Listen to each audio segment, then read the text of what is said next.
주시는 말씀은 곧 우리들에게 주시는 말씀 아니겠습니까? 자, 다 함께 좀 일어나셔서 오늘도 하나님께서 주시는 말씀을 함께 읽으면서 받기를 원합니다. 제가 노란색, 여러분이 하얀색 읽으시면 되겠습니다. 오늘 우리에게 주시는 하나님의 말씀 요한복음 17장 11절부터 19절 교독합니다. 나는 세상에 더 있지 아니하오나 그들은 세상에 있사옵고 나는 아버지께로 가옵나니 거룩하신 아버지여 내게 주신 아버지의 이름으로 그들을 보존하사 우리와 같이 그들도 하나가 되게 하옵소서. 내가 그들과 함께 있을 때 내게 주신 아버지 그들을 보존하고 지키어나이다. 그 중에 하나도 멸망하지 않고 다만 멸망의 자식뿐이오니 이는 성령을 행하게 함이니이다. 지금 내가 아버지께로 가오니 내가 세상에서 이 말을 하옵는 것은 그들로 내 기쁨을 그들 안에 충만히 가지게 하려 함이니이다. 내가 아버지의 말씀을 그들에게 주었사오니 세상이 그들을 미워하여 싸우니 이는 내가 세상에 속하지 아니함 같이 그들도 세상에 속하지 아니함으로 인함이니이다. 내가 비옵는 것은 그들을 세상에서 데려가시기를 위함이 아니요 다만 악에서 악에 빠지지 않게 보존하시기를 위함이니이다. 내가 세상에 속하지 아니함 같이 그들도 세상에 속하지 아니하였사옵나이다.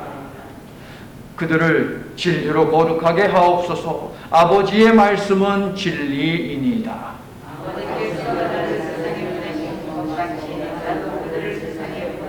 함께합니다. 또 그들을 위하여 내가 나를 거룩하게 하오니 이는 그들도 진리로 거룩함을 얻게 하려 함이니이다. 아멘. 자, 일어나신 김에 자 스트레칭도 좀 이렇게 좀 한번 하시고요. 스트레칭도 좀 이렇게 좀 하시고 자, 종인들 바짝 차리시고 이제 또 하나님 주시는 말씀을 듣도록 하겠습니다. 요한복음 17장 대제사장의 기도를 들으시는 예수님은 자신이 유월절 화목 제물이 되어야 함을 알고 계십니다. 고별 설교를 시작하시는 13장 1절을 봐도 설교를 마치신 다음에 기도하시는 그 내용, 특별히 그 시작점 17장 1절을 봐도 자신이 십자가에서 어린 양 희생 제물로 죽을 때가 되셨음을 분명히 우리 예수님은 인식하고 계시니 17장의 기도를 어떤 심정으로 예수님이 들으셨을지 우리는 충분히 생각을 할 수 있을 것입니다. 죽음을 앞두고 더 이상 제자들을 못 본다. 이 밖에 고난이 있는 세상에 제자들만 남겨두고 나는 가야 하니 예수님의 기도가 얼마나 간절했겠습니까, 여러분? 예수님의 첫 번째 기도는 겉으로 보기에는 예수님 자신을 위한 기도인 것 같지만 예수님은 이렇게 기도하셨지요. 하나님, 나에게 권세를 주시옵소서. 그래서 저들로 하여금 영생을 얻게 해 주시옵소서. 이게 예수님의 기도였죠. 즉 예수님은 우리의 영생을 위해서, 즉 우리를 위해서 첫 번째 기도를 드렸다 하는 것 우리가 배웠습니다. 자, 이 기도를 마치신 예수님은 이제 제자들을 위한 기도를 드리시죠. 먼저 6절부터 10절 말씀에서 제자들은 본래 하나님의 것입니다 라고 하는 말씀을 하시죠.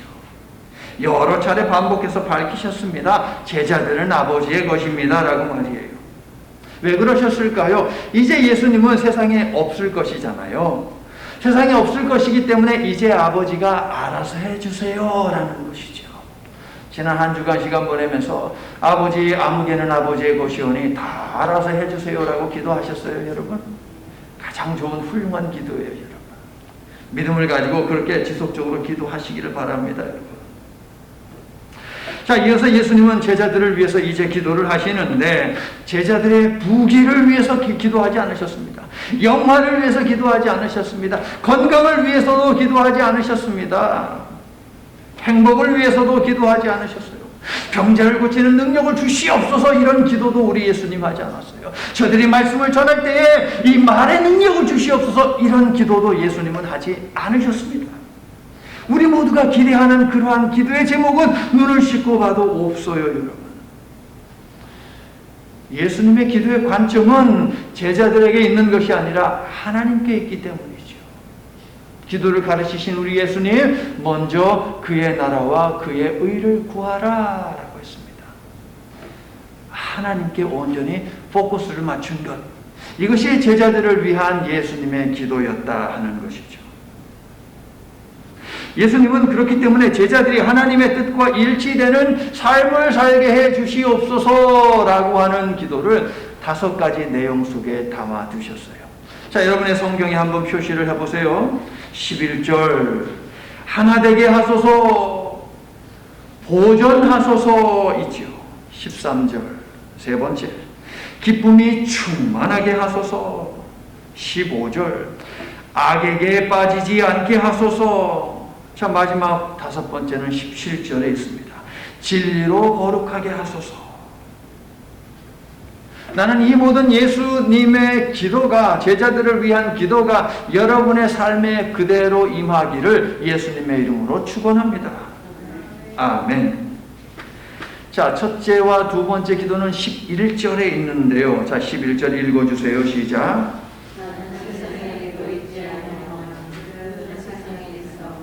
나는 아버지께로 가옵나니 거룩하신 아버지여, 내게 주신 아버지의 이름으로 그들을 보존하사 우리와 같이 그들도 하나가 되게 하옵소서. 자, 제자들을 위한 첫 번째 기도는 하나됨입니다. 하나됨. 세상 사람들도 나름대로 하나가 되죠, 여러분. 그런데 세상 사람들의 일치, 하나됨, 연합, 거기에는 이익이라고 하는 전제가 있습니다. 이익을 따져봅니다. 세상은 이해 득실을 따져가면서 하나가 될지 말지, 저 사람과 함께 할지 말지를 결정을 하죠. 예수님의 기도에는 하나됨의 기준이 있습니다. 이 내용을 보면 예수님이 말씀하신 하나됨의 기준이 무엇입니까? 따라해 볼게요. 우리와 같이. 자, 여러분의 성경에도 있죠? 우리와 같이. 이게 하나됨의 기준이에요. 아버지와 아들은 비록 멀리 떨어져 있어도 하나였죠. 아버지는 저기 계시고 아들은 여기 있지만 하나였습니다. 아버지가 아들을 세상에 보내셨을 때도 그럼에도 불구하고 아버지와 아들은 하나. 아버지께서 아들을 십자가로 내모심에도 불구하고 아버지와 아들은 하나였어요. 아버지와 아들의 하나됨에는 변함이 없습니다. 이 사이에 무엇이 들어와도 변화되지 않아요. 바뀌지 않아요. 하나예요. 두 분의 연합은 우리의 구원을 향해 있기 때문이에요. 세상처럼 이해득실을 따지는 것이 아니라 두 분의 연합은 우리의 구원, 여기에 초점을 맞추고 있거든요. 그래서 그 어떤 것에도 흔들리지 않는 것이죠. 그렇습니다. 하나님과 예수님의 하나됨의 본질은 무엇이냐? 우리의 구원입니다, 여러분. 우리의 구원. 삼위일체 하나님이 하시는 것이 무엇이냐? 본질적으로 우리의 구원이라는 거예요. 그래서 그분들은 하나라는 것이죠. 예수님은 이제 1-2시간 정도 지나면 불의한 자들에게 체포되실 것이고 십자가 고난과 죽음의 현장에 들어가게 되실 것입니다. 하지만 예수님은 도망치지 않으셨습니다. 계속 아버지, 아버지, 아버지 하면서 자신에게 주어진 사명을 완수하기 위해 기도하셨죠. 지난 주일날 제가 여러분 깜짝 놀랄 거라고 했습니다. 무엇을 하면? 요한복음 17장을 읽으면서 아버지라는 단어가 얼마나 많이 사용되고 있는지 확인하면 깜짝 놀랄 거라고 했어요. 자, 세보신 분 아무도 안 계세요? 네, 찾아보셨어요? 몇 번 나온지 기억하세요?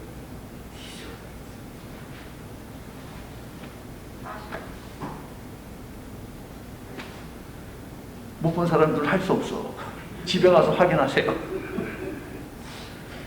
40번이나 예수님은 아버지, 아버지, 아버지, 아버지, 아버지. 한 군데서 4번이나 아버지라고 하는데도 몇 구절 있어요, 여러분. 집에 가서 여러분 꼭 찾아보세요, 여러분.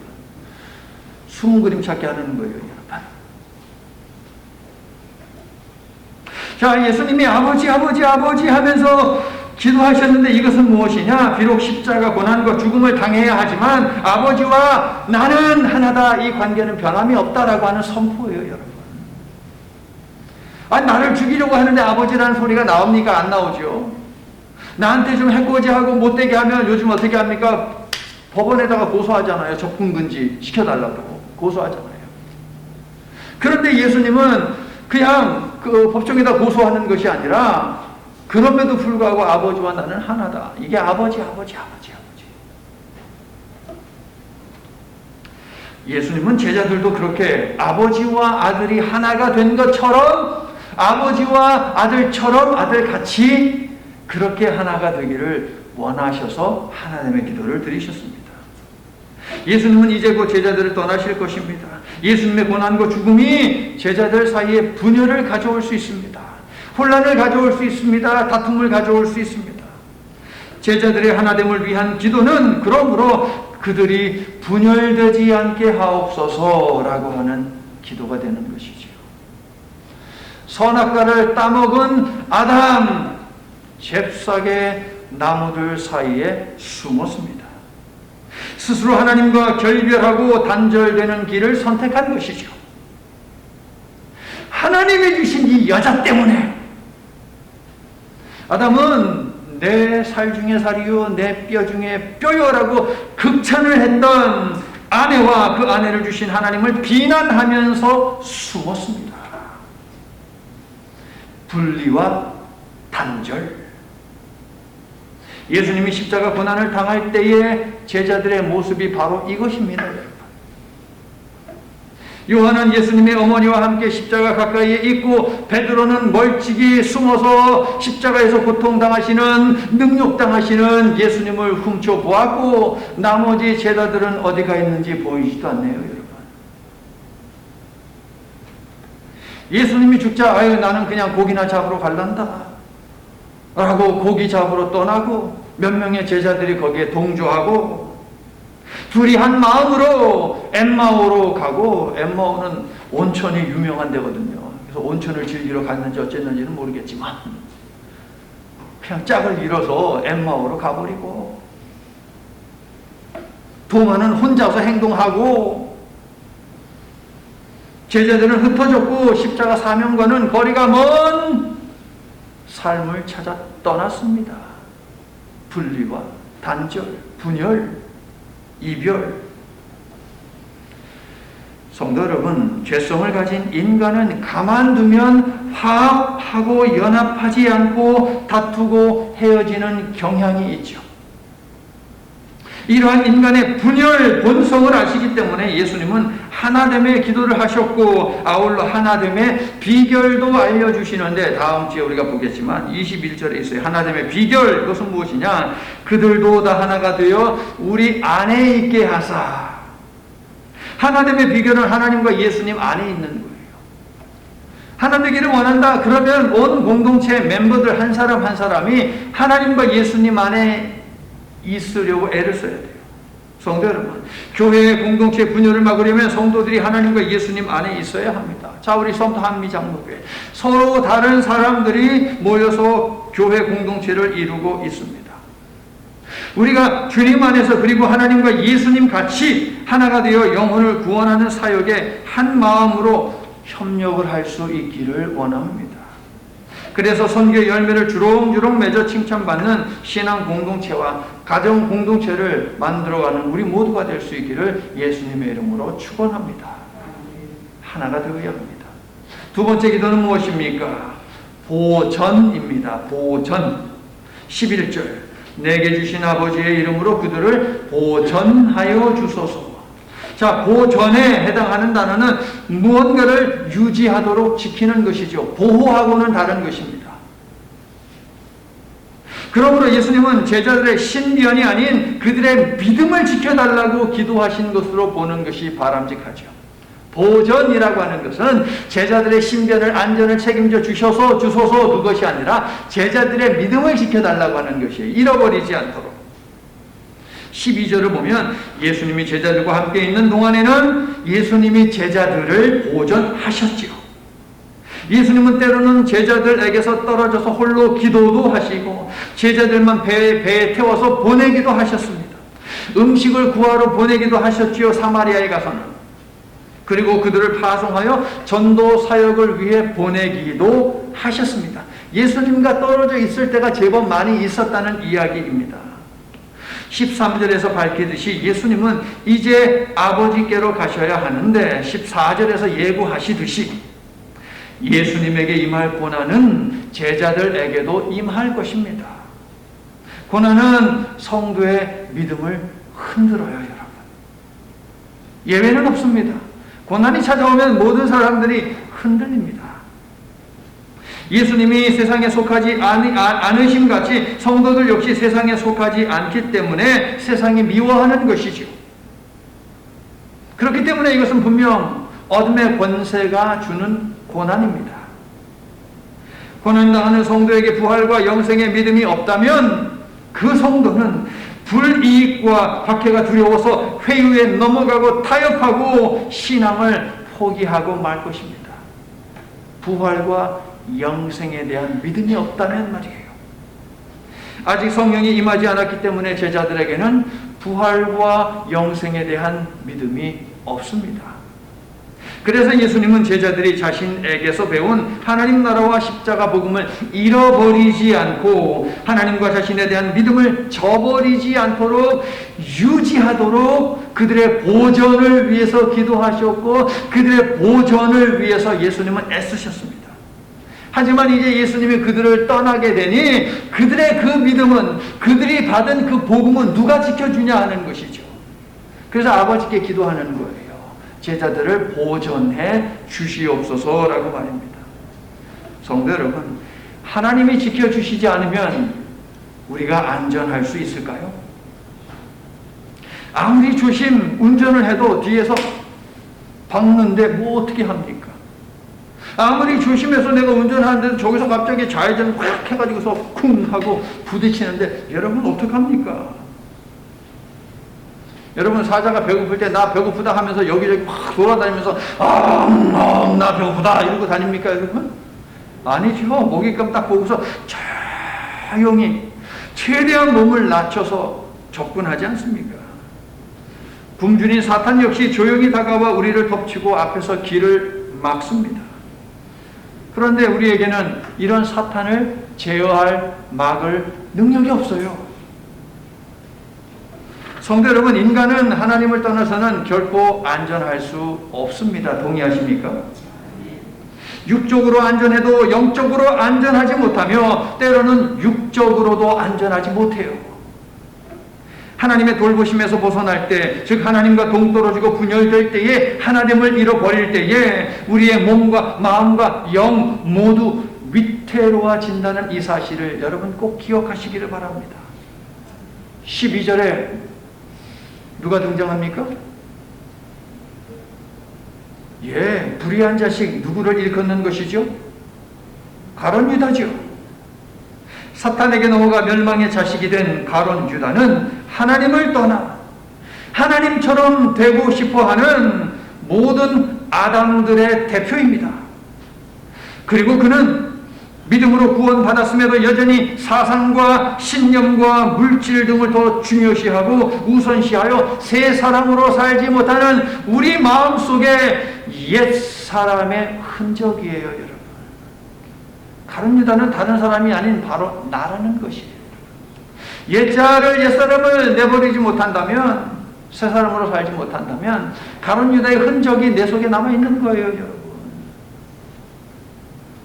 나는 예수님의 기도를 들으신 하나님께서 저와 여러분을 시편 23편의 약속처럼 지팡이와 막대기로 보존해 주시어 멸망의 자식으로 만들려는 사탄에게서 우리를 지켜주시고 우리를 안전하고 행복한 길로 그 나라로 인도해 주시기를 예수님의 이름으로 축원합니다. 제자들을 위한 세 번째 기도 13절에 있습니다. 내 기쁨을 그들 안에 충만히 가지게 하여 주시옵소서. 예수님은 제자들이 어떠한 고난과 슬픔을 만나도 기뻐하며 살기를 바라셨습니다. 시집가는 딸에게 엄마가 호주머니에서 손수건을 꺼내가지고 손에 꼭 쥐어줍니다. 딸은 그 손수건을 꼭 쥐고 시집을 갔습니다. 엄마가 왜 손수건을 쥐어줬을까요? 엄마가 사용하는 손수건은 왜? 결혼 생활하면서 눈물 흘릴 때 많다는 거예요. 그런데 내가 준 이 손수건으로 눈물을 닦아라. 그리고 이 손수건을 보면서 엄마도 결혼생활 힘들지만 눈물 닦아가면서 잘 견뎌냈다. 그러므로 너도 이겨내라 라고 하는 이 마음으로 손수건을 꼭 손에 쥐어주신 것이지요. 제자들이 앞으로 살아야 하는 삶에는 눈물 흘릴 날이 많습니다. 여러분 60, 70평생 살아보셔서 아시잖아요. 눈물 흘릴 때 있잖아요, 여러분. 사람이 살면서 항상 기뻐할 수 있습니까? 없어요. 우리 모두 성경을 어기면서 삽니다. 항상 기뻐하라 했는데 항상 기뻐하지는 못해요. 그래서 우리 예수님이 기도라고 하는 손수건을 주신 것이죠. 기도는 손수건입니다. 세상은 우리로 하여금 눈물 흘리고 화나고 좌절하고 허무하게 하여 기쁨을 잃어버리게 합니다. 그래서 예수님은 기쁨 충만을 위해서 기도하실 때에 세상의 기쁨이라고 하지 않고 내 기쁨이라고 말씀을 하셨어요. 너희 기쁨도 아닙니다. 내 기쁨이 충만하기를 되기를 원한다. 13절을 보세요. 그렇게 되겠지 여러분? 내 기쁨을 그들 안에 충만히 가지게 하여 주소서. 성도 여러분, 예수님도 사역하시면서 여러 번 우셨어요. 또 여러 번 분노도 하셨습니다. 그러나 믿음을 가지고 하나님이 이루실 구원을 내다보면서, 지난주 설교 제목이죠, 부활과 영생이 인류에게 주어지게 될 것을 미리 바라보면서 예수님은 기뻐하셨다는 것이에요. 그리고 제자들도 이 기쁨으로 충만하게 되기를 우리 예수님은 바라셨습니다. 지금 당장 안 되는 것, 지금 당장 힘들고 어렵고 고난당하는 것, 여기에 초점을 맞추지 말고 너희들에게 이미 약속된 부활과 영생의 이 축복을 내다보면 너희들은 기뻐할 수 있다는 것이죠. 여러분. 성도 여러분, 기독교는 슬픔의 종교가 아니고 기쁨의 종교입니다. 기독교는 좌절이 아닌 희망의 종교입니다. 믿으시면 아멘 합시다. 아멘. 감옥에 갇힌 사도 바울은요, 감옥 밖에 있는 사람들에게 이렇게 이야기하죠. 빌립보서 4장 4절. 기뻐하라. 주 안에서 항상 기뻐하라. 내가 다시 말하노니 기뻐하라. 기뻐하라. 기뻐하라. 기뻐하라. 빌립보서 읽으면서 여러분, 기뻐하라 이게 몇 번 들어가는지 그것도 한번 세보는 것도 이것도 재미가 솔솔 있죠, 여러분. 여러분 데살로니가 전서 읽고 있잖아요. 지금 성경이 가장 먼저 기록된 그 순서대로 지금 읽는 거예요. 신약 성경. 바울이, 이건 정말 바울이 썼다라고 하는 7편지를 우리가 수요일날 수요 예배 때 전부 다 배웠어요. 그 순서대로 지금 우리가 성경 가고 있는 거거든요. 그러니까 갑자기 데살로니가 전서를 읽고 그 다음에 후서를 읽어야 되는데 왜 후서를 안 읽고 그 다음에 다른 거 읽냐라고 생각하지 마시고 갈라디아서 그 다음에 넘어가니까 순서에 따라서 읽으시면 되겠습니다.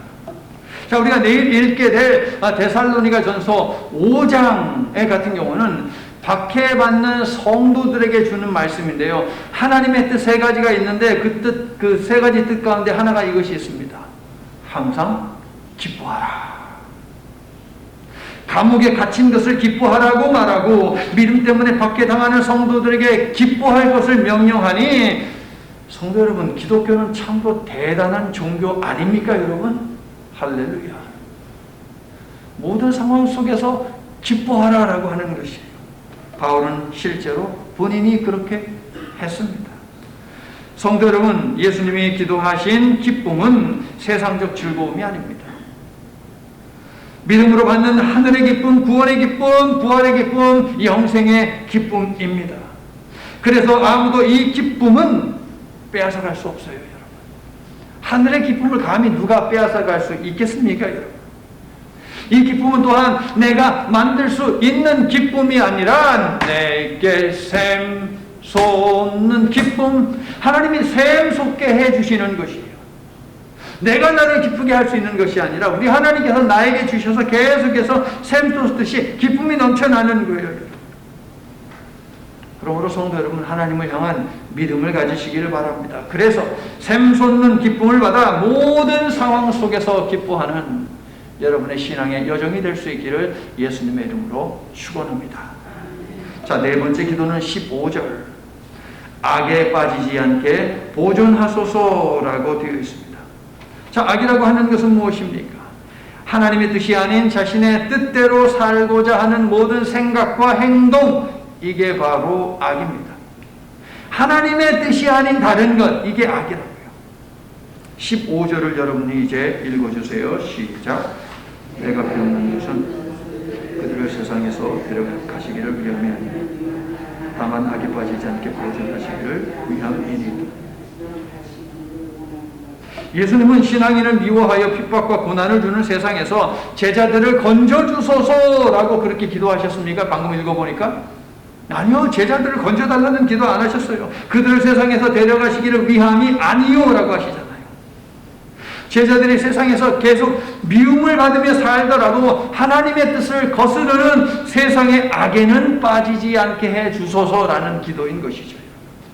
제자들은 이 세상 속에서 나의 제자로 아버지의 자녀로 이제 살게 될 터인데 그러한 세상 속에 산다 하더라도 저들이 악에 빠지지 않게 하옵소서. 이게 예수님의 기도예요. 세상을 등지지 않고 오히려 세상을 등에 지고 그렇게 살게 해 주옵소서라는 기도인 것이지요. 비록 세상을 자신들의 등에 지고 복음의 사명자로 산다 하더라도 그럼에도 불구하고 악에 빠지지 않게 하옵소서, 시험에 들지 않게 하옵소서. 이게 바로 예수님의 네 번째 기도, 악으로부터의 보전이 되겠습니다. 여러분, 성도 여러분, 주님이 최종 심판을 위해 나팔 소리와 함께 그리고 구름 타시고 오시기까지 악이라고 하는 것은 제한적인 활동을 계속할 것입니다. 그러나 예수께서 자신의 사람들을 악에서 보호해달라고 기도하신 것을 우리는 기억을 하면 됩니다.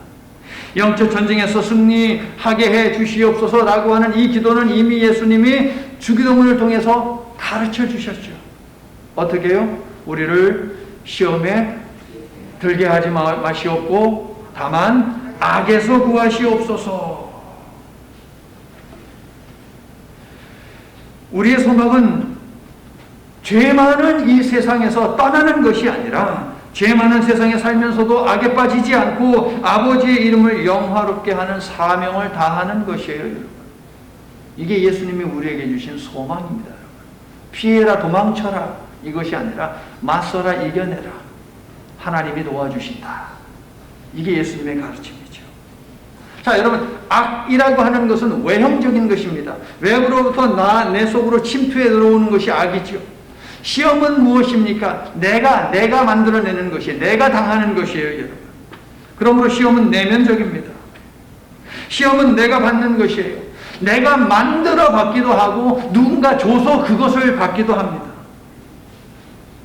저들이 시험을 만들지 말게 하시고 다른 사람들이 줘도 받지 말게 하시옵소서. 사탄이 굶주린 사자처럼 저들에게 다가와 시험을 줘도 물리치게 하시옵소서. 그래서 악에 빠지지 않도록, 믿음 잃지 않도록 지켜주시옵소서. 아멘. 예수님은 이렇게 기도하시는 것이에요. 성도 여러분, 거짓에 대해 진리로 맞서고 악을 악이 아닌 선으로 갚으시며 사시기를 바랍니다. 악에 맞서서 싸우는 여러분에게 음부의 권세가 이기지 못하고 뱀을 집어 올리며 무슨 독을 마실지라도 해를 받지 아니하는 은혜와 능력을 우리 하나님께서 주시기를 예수님의 이름으로 간절히 축원합니다. 제자들을 위한 예수님의 기도 마지막은 17절에 있습니다. 진리로 거룩하게 하여 주시옵소서. 제자들의 거룩은요, 제자들을 위한 예수님의 기도의 하이라이트입니다. 하이라이트. 핵심이에요. 거룩을 위한 기도는 핵심이에요. 거룩은 하나님의 속성이죠, 여러분. 우리의 거룩은 하나님께서 거룩해 주셔야 가능한 것이죠. 내가 나를 거룩하게 할 수 없습니다. 내가 아무로 도덕적이고 윤리적으로 완벽하게 산다 할지라도 성경이 이야기하는 거룩은 그것이 아니지요. 하나님이 만들어 주셔야만 우리는 거룩해질 수 있어요. 맞죠, 여러분? 자, 거룩. 그럼 거룩이라고 하는 것은 무엇입니까? 우리 다 배웠던 거예요. 거룩. 그것은 구별입니다. 분리입니다. 성별이라고 하죠. 특별하게 이렇게 해놓는 것. 그게 거룩이에요. 예수님은 세상에서 멀리 동떨어져 있는 것, 이것을 거룩이라고 이야기하지 않습니다. 그런데 과거에 수도사들은 오해를 했어요. 멀리 수도원 그냥 산속에 지어놓고 거기서 도 닦듯이 닦으면 그게 거룩이라고 생각을 했습니다. 예수님이 가르치신 거룩은 그것이 아닙니다. 여러분. 세상 속에 살지만 세상과 구별된 자로 사는 것, 그것이 바로 거룩입니다. 이 거룩을 위해서 예수님은 기도하시는 것이죠. 왜냐하면 제자들은 따로 산속에다가 집을 지어놓고 거기에서 혼자 기도하면서 성경 보면서 도 닦듯이 그렇게 할 사람들이 아니라 그들이 이제 세상 속에 침투에 들어가서 하나님의 복음을 전해야 되거든요, 여러분. 그게 거룩이에요. 자, 유대인들은요, 저 아래에 있는 거, 저런 것들 읽어주세요. 뭐요? 성전, 혈통, 땅, 안식일, 그 다음에 토라 율법이죠. 그 다음에 음식 규정, 할례. 저런 것들이 거룩의 기준이다라고 주장을 했습니다. 그래서 저거 붙들고 씨름했어요, 맨날. 저것만. 그래서 순수 혈통, 이것을 강조했었죠. 그런데 우리 예수님은 거룩의 기준, 조건, 저런 것들이 아니고 진리다. 진리가 거룩의 기준이야 라고 말씀을 하시죠, 여러분. 진리로 거룩하게 하여 주시옵소서. 자, 그렇다면 거룩의 기준인 진리는 무엇입니까? 이것도 우리가 다 했죠. 진리는 뭐예요? 절대 바뀌지 않는 절대 불변의 가치. 어떤 상황 속에서도, 어떤 시대 속에서도, 어떤 곳에서도 여전히 동일한, 바뀌지 아니하는 절대 가치, 이것이 진리라고 말씀드렸잖아요. 그러면 오늘날의 이 땅의 역사 속에서 어느 곳에서든지 혹은 언제든지 동일한 것이 무엇이 있습니까? 하나님과 하나님의 말씀이에요. 2000년 전에도 3000년 전에도 5000년 전에도 하나님은 똑같은 그분이에요. 하나님의 말씀 2000년 후에도 5000년 후에도 여전히 동일합니다. 이것이 진리이죠, 여러분. 귀에 걸면 귀걸이, 코에 걸면 코걸이, 이것이 진리가 아니라는 거예요. 오늘 우리가 사는 이 포스트 모더니즘, 이 포스트 모던 이 사회의 특징은 무엇이냐면 내가 진리를 만들어내는 거예요. 내가 나만의 삶의 방식을 찾고 이것을 진리라고 주장하는 사회가 바로 오늘 우리가 사는 이 시대가 되겠습니다. 그래서 기독교가 복음이 진리다, 하나님이 진리다라고 하면 너는 왜 그렇게 이기적이고 편협하게 니네 것만 진리라고 하냐 하면서 견디지를 못하죠. 오늘 이 시대는.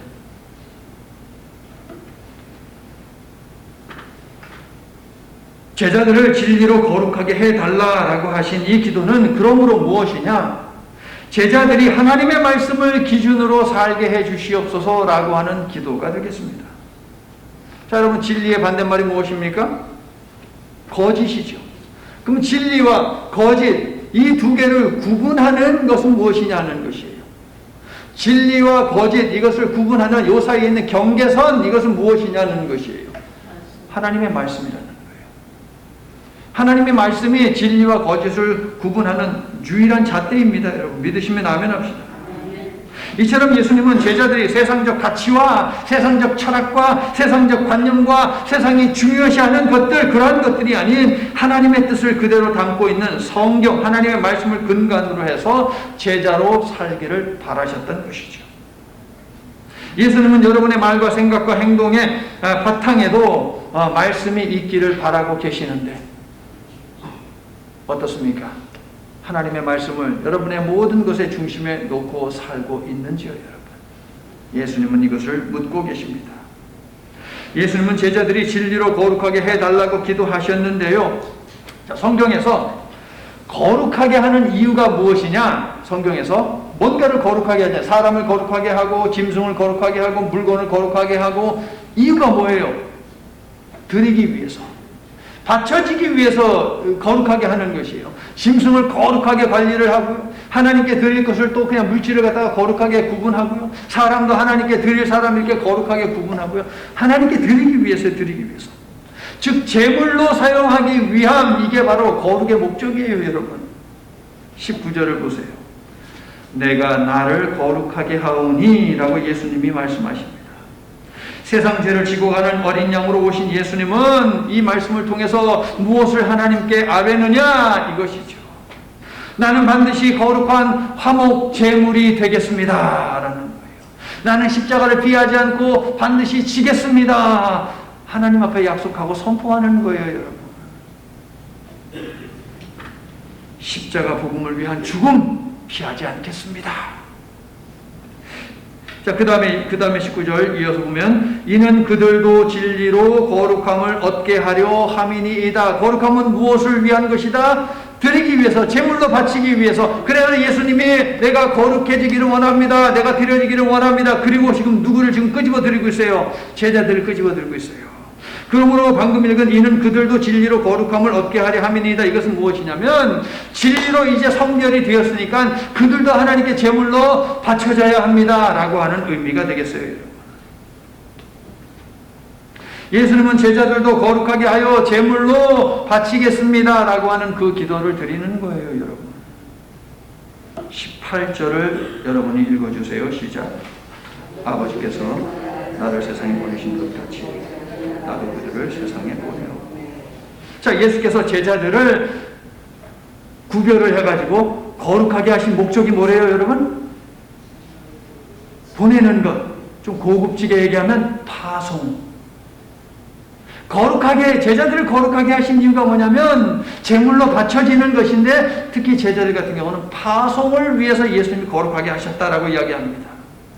그러므로 예수님이 먼저 자신을 먼저 거룩하게 구별하신 이유는 무엇이냐? 자신을 하나님께 제물로 바치기 위함이었고, 첫째. 두 번째, 제자들도 하나님께 바쳐서 그들로 하여금 세상에 파송되어서 구원의 복음을 증거하게 하기 위함이었다라는 것이에요. 이처럼 17절부터 19절 제자들을 위한 마지막 기도는 제자들을 세상으로 보내는 파송의 기도라는 것입니다, 여러분.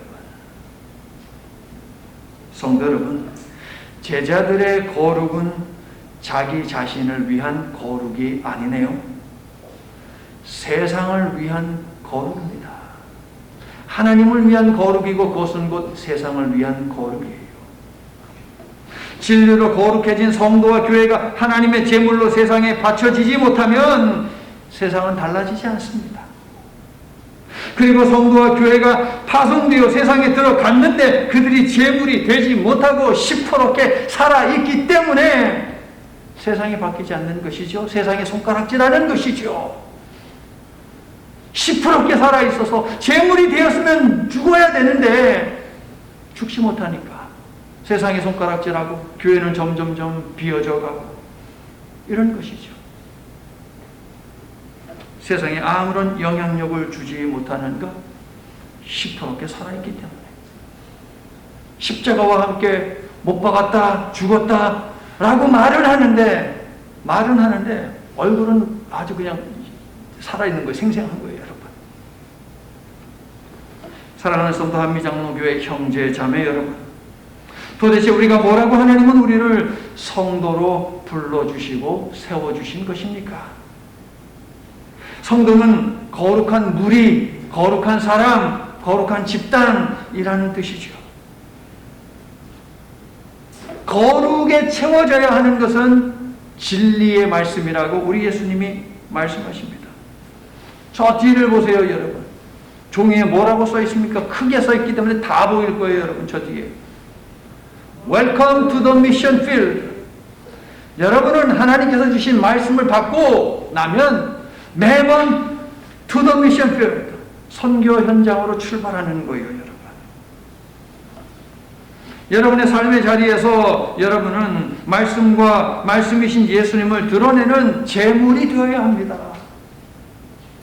그래서 자격 없는 우리를 성도라고 불러주신 것이고 말씀을 먹여주시는 것이죠, 여러분. 아버지여, 저들을 진리로 거룩하게 하여 주시옵소서. 축복의 기도를 주시고 여러분을 파송하시는 예수님과 함께 생명을 살리는 구원 사역을 흩어진 여러분의 삶의 자리에서 성실하게 감당하시기를 예수님의 이름으로 축원합니다. 이제 말씀을 마칩니다. 예수님은 제자들을 위해 5가지의 기도를 드리셨습니다. 하나 되게 하소서, 보존하소서, 기쁨이 충만하게 하소서, 악에 빠지지 않게 하소서, 그리고 진리로 거룩하게 하여 주시옵소서. 자, 이 모든 5가지 기도의 목적은 무엇이에요? 무엇을 위해서 이 5가지 기도를 예수님이 드리셨다고요? 파송, 세상으로 보내기 위해서 5가지 기도를 드리셨어요.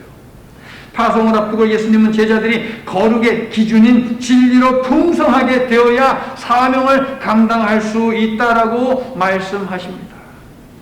말씀이 육신이 되어 우리 가운데 거하심에 1장 14절, 보라 세상 죄를 지고 가는 하나님의 어린 양이로다 1장 29절, 내가 곧 길이요 진리요 생명이니. 자, 예수님은 아버지로부터 파송되어 이 땅에 오실 때에 말씀으로 오셨고 어린 양으로 오셨고 진리로 오셨습니다. 죄 용서와 부활과 생명의 복음을 주는 제물이 되기 위해서 말입니다. 예수님 스스로가 먼저 거룩하게 구별되기 위해서 애쓰셨고 기도하셨고 세상에 드려지기 위해서, 제물로 드려지기 위해서. 예수님은 그리고 이 아름다운 사명, 복된 직분을 제자들에게 주셨고 우리에게도 주셨습니다. 사랑하는 성도 여러분, 천사도 흠모하는 화목해하는 사명을 한 마음으로 성실하게 감당하시기를 축원합니다. 여러분이 가는 곳마다 여러분은 트러블 메이커가 되지 마시고 피스 메이커가 되시기를 예수님의 이름으로 축원하는 것입니다. 의심 많은 도마가 이야기했습니다. 우리도 주와 함께 죽으러 가자.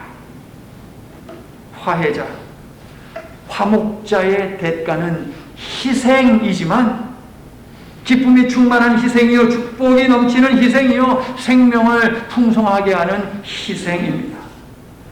주신 말씀으로 우리를 거룩하게 하시니 여러분을 부활과 영생의 복음을 증거하는 일에 내어드리시기를 바랍니다. 그래서 거룩한 자, 성도라는 이름이 여러분의 삶에서 아름답게 빛나게 되기를, 또 우리 하나님이 그렇게 해주시기를 예수님의 이름으로 간절히 축원합니다.